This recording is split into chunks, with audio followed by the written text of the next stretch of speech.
just like that, Jesse's boat's all washed for the summer.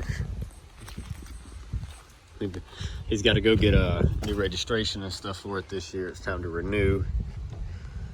But she is snazzy. So last year he fought a whole bunch of carburetor problems and fuel delivery problems. And then when we got all that squared away, the battery wouldn't charge. It was just running off of the battery that was in the boat. It wouldn't recharge it though. So as you were riding around on the lake, it was using power and not putting any back into the boat.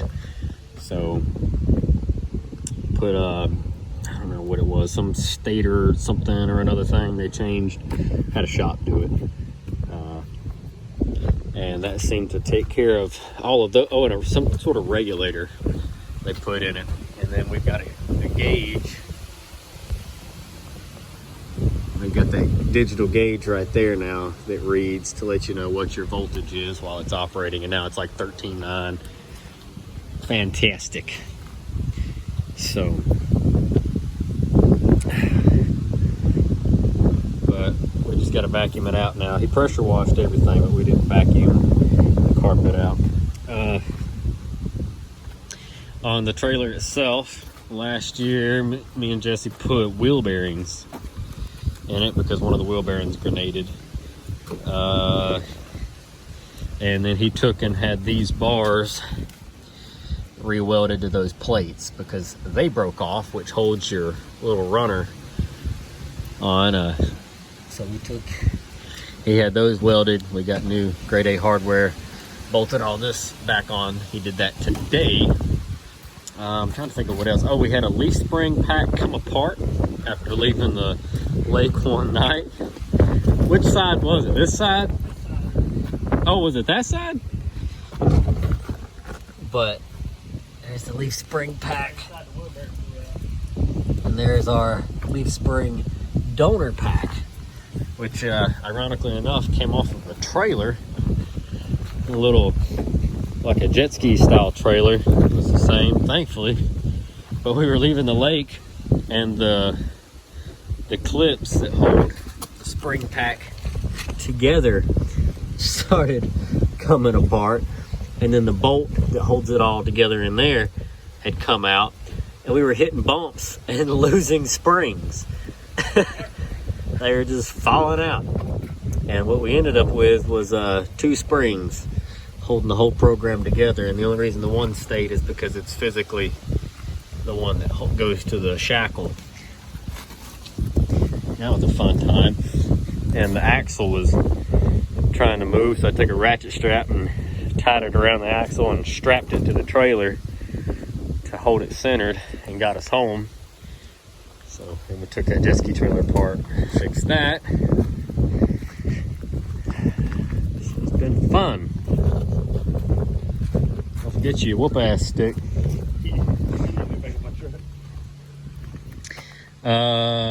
Left to do lights. Need to replace the lights on the trailer. I think one side works. One side works when it wants to work. Okay, one side works when it wants to work. So, need to go through that, figure that out. And then I think she's ready for the water. Jesse's we're gonna try to get, he doesn't like these seats. And they're like captain's seats in the rear. And so what we were talking about earlier is taking all this out because this fuel tank just sits under here, and so does the battery. And probably from right in front of that brace right there, build like a 2x4 frame that sits low, like right about where the bottom of that is. You don't need to be sitting high on this thing anyway, but make the bottom of it right there and build a frame and put a bench style seat all the way across the back with a pad that locks in here. And then you can fold the bottom up, and we won't put a floor in it. It'll just be the boat floor. So when you lay the seat up, you can access the fuel tank and the battery, but while the boat's in operation, all that'll be covered. You won't see any of that mess back there. You won't hear anything sliding around. And then of course the double seats up here, there's another one that goes on that side. So you got 2 seats that face forward, and then 2 seats facing backwards. And well, no, sorry, haven't put those in yet. Still got the single captain seat for over there, and then the double jump seat here, and then the 2 captains that go in the back. But once again, probably take all of that out. I got another one. These don't like them either. You don't like them either. They lay out like 5.5 foot. Yeah. So there's that. So she's about ready. And then we'll be on the water again. You gotta register. Yeah, I told them it was due for renewals. They went up on out-of-county lakes. Luckily, all the good lakes are in the county. But Cody's dad's got a boat that we borrow a couple times a summer at least to go out to a couple smaller lakes in the area that have motor size restrictions. And so it's normally like $90 is what it costs us to get a year sticker for those lakes that aren't in your home county where you live. This year, registration, it did not double, it did not triple, it didn't even quadruple. It is $500 for 1 year registration for out of county residents. So if you're in this county and you want to go to the next county over to use one of their lakes, you register it individually to that lake at $500 a pop. What in the what? See, so there's 2 kinds of lakes in North and South Carolina. You've got man-made lakes, which you pay for. Any lake that has been built, you have to pay a separate registration from your state registration to use that lake. Now, any lake that is like naturally formed, meaning that no man created, it was just natural, just God's work, you are allowed to use with your state registration. So when you have 2, like I said, you got 2 kinds of registration. You've got state, which you have to have on the boat to use it in a lake. But then if you also want to use a man-made lake, you have to pay another fee per lake to use those lakes. And so the state registration's already, I don't know, 100 and something, I think. Plus the $500 you would have to pay to use any lake not in your county. Like, what? You know, because, I mean, that's pay the 90. Like I said, it used to be $90. Pay the $90, go out, ride around, have a good time on the water.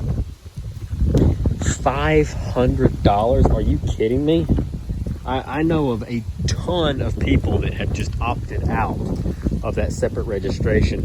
And I'm sure it's probably for some good bull crap reason. They're just trying to make up money due to loss in other ways, like from, you know, the Rona and all that stuff that went on, and people not being able to go out and a bunch of parks closing. So there was revenue lost by the state for the DNR department. But I don't know why I said DNR department. It's already Department of Natural Resources. You don't have to say department again, Jay. But for the DNR, they already lost money because of all that. But if they're trying to get it back, this is the wrong way. I could see like a 10-15% increase on price. Hell, make it $100, make it $150. People would have griped about it, but you know, I'd have paid $150 to keep using the lake. But $500? It's not happening. So if you see us on the water this summer, we will be using natural formed lakes only, and unless they're in our county. Like I said, even the county lakes went up, but not that much. All right, thanks for watching, folks. Drop a comment down below. Let me know what you think. This video was just kind of bleh, more or less me talking the last 9 minutes, but anyway, that's that. We're gonna jump off here. Boat's all cleaned up. In case you're wondering, this is a 1969 Triadyne leisure boat. So she's just made for fun in the sun, It is this awesome green and white color combo, as you can tell. It needs to be buffed out really good again and the fiberglass resealed. I think I'm gonna get Dad to do that, and she'll be pretty. This thing is probably an awesome machine. I mean, look how open your little cabin area is. Lots of space for activities. All right, drop a comment down below. Let me know what you think. Well, folks, we'll catch you in the next one. I got other stuff to do. Been working on the front yard a lot. My grass is starting to grow. I just brought in more topsoil the other day and spread it out. All those specks you see, they're not rocks. They're clumps of clay that I accidentally got mixed in with my topsoil. But when the rain hits it, it's breaking them apart, so they'll wash away and won't look so ugly. Put some mulch and stuff out. Got some azaleas planted. All that good stuff. Got elephant ear growing down there on the bottom. It's looking awesome this year. And then, yeah. All right. Thanks for watching. We'll catch you in the next one.